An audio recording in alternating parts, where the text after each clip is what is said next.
السلام علیکم محترم ناظرین، بسم اللہ الرحمن الرحیم۔ شروع اللہ کے نام سے جو بڑا مہربان نہایت کرم کرنے والا ہے۔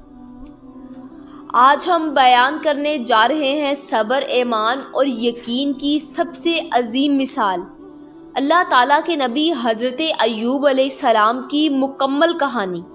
یہ وہ نبی ہے جن کا ذکر قرآن میں صبر کی علامت کے طور پر دیا گیا، جنہیں اللہ تعالیٰ نے آزمائشوں میں اس قدر تولا کہ انسان سوچ بھی نہیں سکتا، مگر ان کا ایمان کبھی نہیں ڈگمگایا۔ آج جانیے ان کی پوری زندگی، ان کے معجزات، ان کی عظیم آزمائشیں، ان کی اہلیہ کی وفا اور اللہ تعالیٰ کی واپس لوٹائی گئی نعمتوں کی مکمل داستان سنتے ہیں۔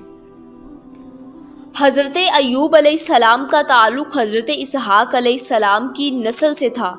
ان کا مسکن موجودہ شام کے حوران یا عرب کے شمالی علاقوں میں تھا۔ اللہ تعالیٰ نے آپ کو بے شمار مویشیوں، زرخیز وادیوں اور کھیتوں اور ایک بڑی نیک اولاد اور بے پناہ دولت سے نوازا تھا، لیکن سب سے بڑی دولت تھی آپ کا ایمان، غریبوں کی مدد، یتیموں کا سہارا اور عاجزی۔ شیطان نے اللہ تعالیٰ سے کہا، اے رب، ایوب تیرا شکر اس لیے کرتے ہیں کیونکہ تو نے انہیں نعمتیں دی ہیں، اگر تو ان سے یہ نعمتیں چھین لے کبھی تیرا شکر ادا نہیں کریں گے۔ اللہ تعالیٰ نے فرمایا، اگر تو چاہتا ہے تو ایوب کو آزما، لیکن یاد رکھ تو ان کے دل تک نہیں پہنچ سکتا۔ اور یوں حضرت ایوب علیہ السلام کی عظیم آزمائشوں کا آغاز ہوا۔ شیطان نے پہلا وار کیا، ان کے کھیت اجڑ گئے، مویشی مر گئے، خدام اور غلام بگڑ گئے، دولت لمحوں میں ختم ہو گئی، مگر حضرت ایوب علیہ السلام نے فرمایا، اللہ دیتا ہے اور اللہ تعالیٰ لیتا ہے، سارا شکر اسی کے لیے ہے۔ ان کا ایمان ذرا بھی نہیں ٹوٹا۔ شیطان کو دوبارہ ہمت ہوئی، اس نے ایک اور آزمائش شروع کی۔ ایک ہولناک حادثے نے تمام اولاد کو شہید کر دیا۔ ایک باپ کے لیے اس سے بڑا صدمہ کیا ہو سکتا ہے؟ ایوب علیہ السلام نے صرف اتنا کہا، اِنَّ لِلَّهِ وَإِنَّا إِلَيْهِ رَاجِعُونَ، ہم اللہ تعالیٰ کے ہیں اور اسی کی طرف لوٹ کر جانا ہے۔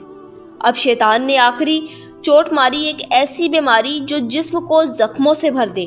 حضرت ایوب علیہ السلام کے جسم پر شدید پھوڑے، زخم انتہائی، جس سے بو آتی، لوگ ملنا چھوڑ گئے، سب دور ہوتے گئے، صرف ایک ہستی تھی جو ساتھ رہی، ان کی بیوی رحمت، اللہ تعالیٰ کی نیک بندی، صبر و وفا کی مثال۔ وہ ان کی خدمت کرتی رہی، ان کا خیال رکھتی، ان کے لیے کھانا ڈھونڈتی۔ حضرت ایوب علیہ السلام کبھی شکوہ نہ کرتے۔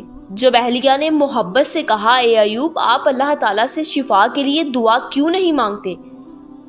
تو آپ نے فرمایا، ہم نے نعمتوں میں 80 سال گزارے ہیں اور ہمیں ابھی آزمائش میں چند سال ہوئے ہیں، میں کیسے بے صبری کروں؟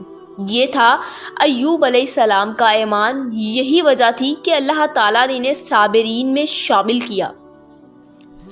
جب تکلیف حد سے گزر گئی اور رحمت کو بھی پریشانی نے گھیر لیا، تب ایوب علیہ السلام نے ہاتھ اٹھائے، اے میرے رب، مجھ پر تکلیف آ گئی ہے اور تو سب رحم کرنے والوں میں زیادہ رحم کرنے والا ہے۔ اللہ تعالیٰ نے فوراً دعا قبول کی۔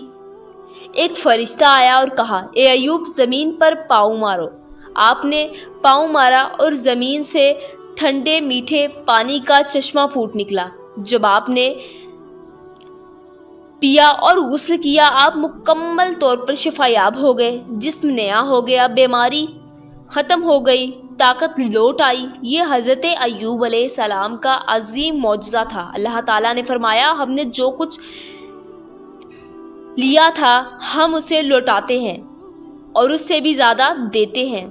آپ کی دولت دگنی کر دی، کھیت دوبارہ سرسبز ہو گئے، مال مویشی لوٹ آئے۔ اللہ تعالیٰ نے پھر سے بیٹے اور بیٹیاں عطا فرمائی، گھر بھرا ہوا، رحمت، خوش و آباد، اور یہ سب آپ کے صبر کے بدلے۔ حضرت ایوب علیہ السلام نے ایک مرتبہ قسم کھائی تھی کہ اگر وہ صحت یاب ہو گئے تو ایک بات پر اپنی اہلیہ کو سزا دیں گے، لیکن اللہ تعالیٰ نے فرمایا، گھاس کا ایک جھاڑ لو اور اس کا ہلکا سا اشارہ کر دو۔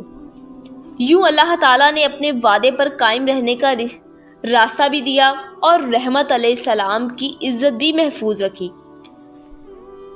یہ اللہ تعالیٰ کا اپنی نیک بندی پر خاص کرم تھا۔ امید کرتے ہیں آپ کو ہماری آج کی ویڈیو اچھی لگی ہوگی۔ اگر آپ کو ہماری ویڈیو پسند آئی ہے تو ہمارے چینل کو سبسکرائب کریں، ویڈیو کو لائک کریں، شیئر کریں۔ ملتے ہیں نیکسٹ ویڈیو میں۔ اللہ حافظ۔